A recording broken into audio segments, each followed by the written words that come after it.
Hey y'all, welcome back to the show. Alright, check it out. I got the Google Home and Google Home Mini. I got the Papa and Junior sitting right here.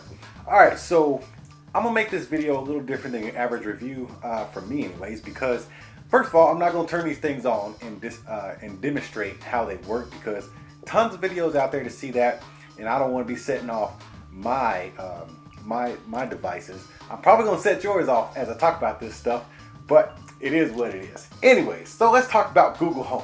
So when the Amazon Echo first came out, I did not opt in for that. I didn't want to spend, I don't know, what was it, $89 or $130 for a speaker or something like that. Just didn't want to spend that because I didn't see the use of it in my house for that price anyways. But then the Echo Dot came out.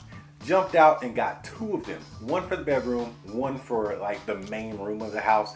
And that thing controlled my entire house. And the reason I made the decision between the Amazon Echo Dot and the Google Home, even though it still cost a little bit more than I wanted to pay, was because Google Home wasn't quite fully baked yet. It didn't integrate with all my home security stuff, such as Wink and a couple other things. My Logitech, it didn't really play well with that. But since then, it's been a year now. Since then, Google Home is up to speed on everything that I own pretty much. So I decided to give I actually bought this one first, the Google Home Mini, because once again, I didn't want to pay that much for a device, especially since I have speakers all over my house.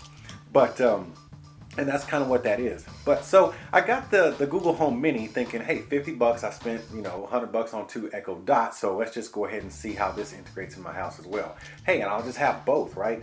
Alexa and Google. So try this out. So let me tell you first of all, to be honest with you, I've never used my Echo Dot as a speaker ever, but I actually replaced my office speaker with this because it plays well with Google Play Music. All you have to do is say, hey, play my playlist, whichever one it is. It'll go in there and you can ask it to shuffle it and do everything else. So I said, man, let me just replace this. Instead of having the Chromecast audio hooked up to my existing office speakers, I just replaced everything with this, thinking it was going to do a good job. That answer is no. This thing is absolute garbage when it comes to music playing. As far as the sound quality, it's just not. Don't be trying to don't buy this for music. You buy this for Google Home functionality only, and that is all. So I'm tell you again, if you have no interest in listening to music, at least quality music on this thing, go ahead and get it, because it does everything that the big one does.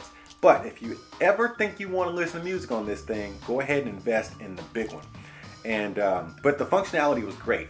It integrated well in my house, and it made me think, wow, let me do this in my bedroom too. So that's when I went and picked up the Big Daddy, the Google Home, the regular Google Home. And so I love the sound of this thing. It's actually a little heavy on the bass. It kind of muddies up the highs and mids, so it's not real clear, crystal clear sound. But it does have a great sound, and it's a room-filling sound. I like it. Of course, all the functionality is there, and I'll talk more about functionality in just a moment, but I'm speaking specifically about music quality right now, because that's kind of a big issue for me. Y'all know me, I love my music.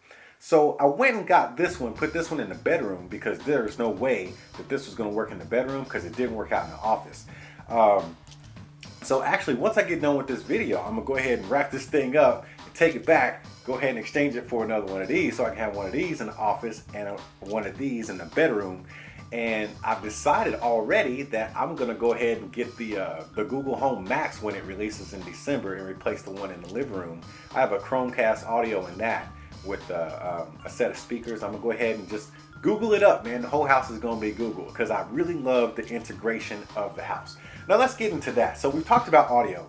Good sound quality here, a little heavy on the bass end. Trashy sound quality here. We're talking about your cheapest Bluetooth speaker sounding sound quality here. But functionality, man. Now, I'm talking about both of these at the same time when it comes to functionality, because they do the exact same thing. Functionality wise, you can control pretty much everything in your smart home. I want to say about 17 to 19 lights integrated in my system that will turn off, on, and dim and everything else between the kitchen table and my closet lights. And all I got to do is say, hey Google, turn off the closet lights, because the wife, she's always leaving the lights on. Everywhere she goes, she leaves a trail of electricity burning. I swear we're inheritance of the Edison fund. Anyway, but it controls all those lights. It controls everything that my Wink home system is attached to be honest with you. And I've also linked it to my my Logitech Harmony remote. So if I actually wanted to watch TV in my media room, I'll go ahead and tell it to, watch the big screen, and it drops down the screen, it turns on the projector in the home theater, and I've got that functionality there. There's a few other things that it does as far as controlling my home. In that regard, it actually works just as well as the Amazon Alexa. But why did I choose, why am I getting rid of Alexa?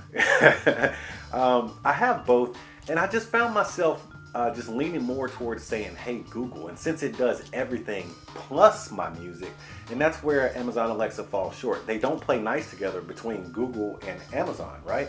All my music is Google Play Music. So if I want to play music in my libraries, whether it's a song I actually own or not, it's going to go ahead and play it. And I don't have to worry about having stuff set up in Amazon Music or anything like that. I can have one music service. And some of you guys, you have, I don't know, what is that other one? Spotify. You have different music services. So this might sway you one way or the other. But this plays extremely well with Google Play Music because it's made by Google. They want you to use their products. And I'm a Googler. I'm an Amazon warrior, but I think I'm more of a Googler. So this has worked out really well for me. And as far as how it rolls off my tongue, that was another thing. So Alexa, we got used to saying it, man. It's been a year. So we got used to saying, Alexa, do this, Alexa, do that. And it's very easy to say. But for some reason, once this came in the house, it's like, hey, Google, or okay, Google. And I'm always talking to my phone, so it's easy just to say it all the time now. And to be honest with you, I think the speakers actually listen better in the Google products as well. You can almost whisper and this thing kind of goes off. Sometimes that can be annoying, but how many times do you say, hey Google, right? Versus, hearing somebody say Alexa. There could be a person named Alexa on TV and they'll say it. So that, so as far as the mics, they work extremely well. But functionality wise, man, I cannot complain about nothing. As a matter of fact, because of the functionality and because of the sound quality of this thing, like I said, I'm taking this thing back to Best Buy today. I'm gonna go ahead and exchange this one for the bigger model just because I like the sound quality of it. It's good enough to have in my office, and it's even good enough, and the integration in my home and the functionality is good enough for me to actually already tell you that I'm going to buy the Big Daddy that comes out in December, the Google Home Max. I cannot wait till that thing comes out because it's supposed to be music focused, so it better be worth the money. Let's just say this was more of a quick overview of my experience with Google Home versus the Amazon Echo and Echo Dot.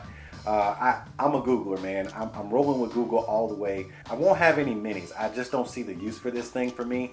For functionality, it functions just like the big ones. But I want it all. So I need that music aspect of it. So in my opinion, it's worth the extra money to go ahead and get this because this thing actually packs a good sound, man. So right now I'm gonna go ahead and wrap this video up. Like I said, that was a quick overview of my experience with this thing. I say this is a buy if you don't care about music. All you care about is functionality. This is a great buy if you care about the music quality and integration into your home and everything else that this stuff comes with. I gotta get out of here, man, because I hear those lawn guys outside. They're making a lot of noise. It's gonna annoy me, so I gotta go because I don't want to mess up my video any more than they already have. So I'm gonna go ahead and roll up to Best Buy. Let me pack this thing up, and I'll see y'all at the next one.